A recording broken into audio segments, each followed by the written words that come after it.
पवार यांनी केलेला आजचा गौप्यस्फोट, पवारांना भेटलेल्या त्या दोन व्यक्ती कोण, हा महाराष्ट्राला पडलेला प्रश्न आहे। त्या प्रश्नाचं उत्तर आणि त्या प्रश्नातून निर्माण झालेले अनेक प्रश्न ज्याची आपल्याला करायची चर्चा। मंडळी, राहुल गांधींनी मतचोरीचा राजकीय बॉम्ब टाकला। निवडणूक आयोगाच्या निष्पक्षतेवर त्यांनी सवाल उपस्थित केला। त्यानंतर देशभरात एकच खळबळ उडाली। भाजपने मतांच्या चोरीच्या आरोपाला राजकीय शिरजोरी म्हटलं। आरोप प्रत्यारोप सुरू झाले।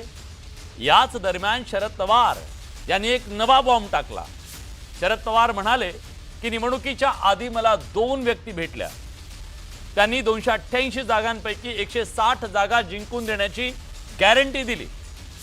त्यानंतर शरद पवार त्या दोन व्यक्तींना घेऊन राहुल गांधींकडे गेले, पण आपल्याला त्या मार्गाने जाऊन सत्ता मिळवायची नाही म्हणून त्या दोन व्यक्तींना सांगितल्याचं पवार म्हणाले। शरद पवार यांनी हे वक्तव्य करून नेमकं काय साधलंय हा प्रश्न आज विचारला जातो। कारण पवारांच्या वक्तव्यातून उत्तरं कमी मिळाली, पण प्रश्न अधिक निर्माण झाली आहेत का? पहिला प्रश्न हा आहे की त्या दोन व्यक्ती नेमक्या कोण आहेत, हे या महाराष्ट्राच्या समोर, देशाच्या समोर येणार आहे का? त्यांचा निवडणूक प्रक्रियेशी त्या दोन व्यक्तींचा काही संबंध होता का? प्रश्न हाही आहे की निवडणुका जिंकून देण्याची गॅरंटी देणारे, लोकशाहीला उद्ध्वस्त करणारे आणि असं रॅकेट चालवणारे हे दलाल असे सोडून द्यायचे का? आणि शरद पवारांनी ते सोडून दिले का? त्या दलालांना पोलिसांच्या हाती का दिलं गेलं नाही? निवडणुकीच्या बाजारात असे दलाल जर फिरतायत तर मग ते आयोगाला का सांगितलं गेलं नाही? निवडणूक आयोगाला पोलिसांना सोडा, किमान या महाराष्ट्रातल्या जनतेला तरी सांगायला काय हरकत होती?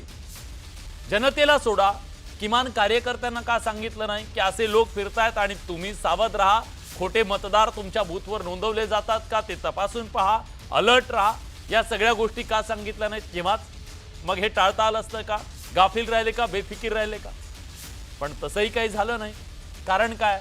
प्रश्न हाही आहे की हे सगळं सांगायला मग शरद पवारांना 9 महिने का लागले असा सवाल विचारला जातो। सत्ता देण्याच्या मोबदल्यातली ती डील नेमकी काय होती? कितीची ती डील होती हे महाराष्ट्राला कळू शकेल का? शरद पवारांना तात्विक दृष्ट्या तो मार्ग चुकीचा वाटला असेल, निश्चित चांगली गोष्ट आहे ते, कारण हे वाईटच होतं। पण मग जी तात्विक दृष्ट्या वाईट वाटलं, नको होतं, ती गोष्ट घेऊन त्या लोकांना येऊन राहुल गांधींकडे का गेले?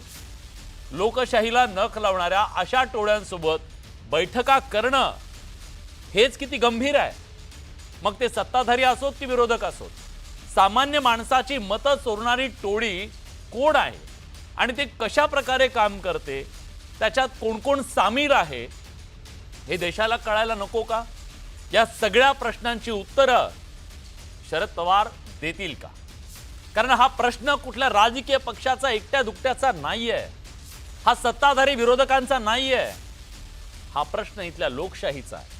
हा प्रश्न इथल्या सामान्य माणसाच्या मताचा आहे, सामान्य माणसाच्या मताच्या विश्वासाचा आहे, लोकशाहीवरच्या विश्वासाचा आहे। राजकारणात एका नव्या वादाचं मोहोळ शरद पवारांनी उठवलंय का या सगळ्या निमित्तानं?